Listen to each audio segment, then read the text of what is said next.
शांति और अशांति सब मन का खेल है, जैसे कि हार जीत। एक बार एक अत्यंत अमीर आदमी एक ज्ञानी पुरुष के पास गया। उसने अपनी धन संपदा सब उसके सामने रख दी कि बाबा मुझे शांति चाहिए, बहुत अमीर हूँ पर शांति नहीं है मेरे पास। बाबा ने उसकी पोटली उठाई और भाग गया। अमीर इंसान भौचक्का रह गया कि अरे ये तो पाखंडी है। वह उसके पीछे भागा।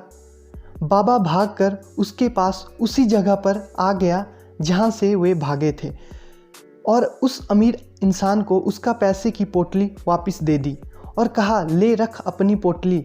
वह इंसान खुश हो गया और बाबा ने कहा कि खुशी इंसान के अंदर से आती है, बाहर से नहीं।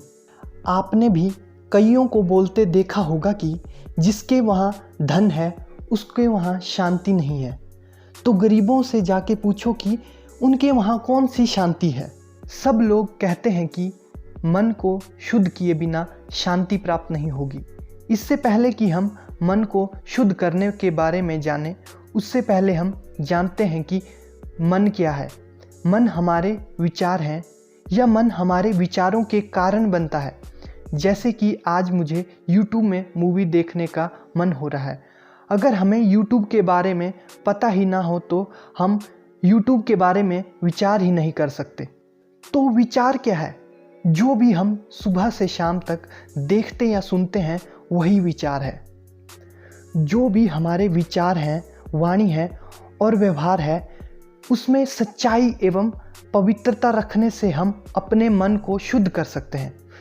भगवान श्री कृष्ण बोलते हैं कि जो पुरुष समुद्र में निरंतर प्रवेश करती रहने वाली नदियों के समान इच्छाओं के निरंतर प्रवाह से विचलित नहीं होता और जो सदैव स्थिर रहता है वही शांति को प्राप्त कर सकता है। वह नहीं जो ऐसी इच्छाओं को तुष्ट करने की चेष्टा करता हो।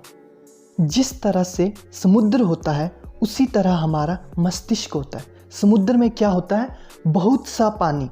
उसी प्रकार हमारे मस्तिष्क में भी बहुत से विचार होते हैं जो भी हमने अपनी पांचों इंद्रियां आँख, कान, नाक, जीभ और त्वचा से इकट्ठा किए होते हैं।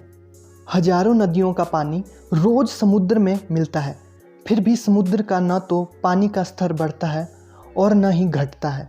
वह उतने का उतना ही बना रहता है, बिल्कुल शांत बना रहता है। उसे कोई फर्क नहीं पड़ता कि कितनी नदियों का पानी उसमें मिल रहा है। यही बात हमारी भी है।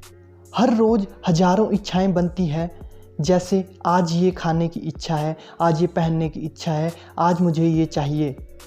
भगवान श्री कृष्ण बोलते हैं कि शांति वही प्राप्त कर सकता है जो इतनी सारी इच्छाओं के बावजूद भी स्थिर या शांत बना रहे। वरना कभी कभी तो एक ही इच्छा को पूरा करते करते पता ही नहीं चलता कि कब 60 से 90 किलो के हो गए हैं। हजारों इच्छाओं की तो बात ही अलग है। अब देखते हैं कि समुद्र में नदियों का पानी मिला। ऐसा नहीं है कि समुद्र में पानी का स्तर बढ़ा ही नहीं। पानी का स्तर तो समुद्र में बढ़ा पर साथ ही भाप बनकर भी उड़ा। पानी के एक भरे गिलास में अगर एक बूंद पानी की डाल दी तो हमें पता तो है कि हमने उसमें पानी डाला है, पर उसकी वजह से हमें गिलास में पानी की वृद्धि नहीं दिखती। तो उसी प्रकार कोई फास्ट फूड है और उसे हमने खाना ही नहीं है, ऐसा नहीं है। हम उसे खा सकते हैं, पर हमें पता होना चाहिए कि हमें कितना खाना है और कब खाना है।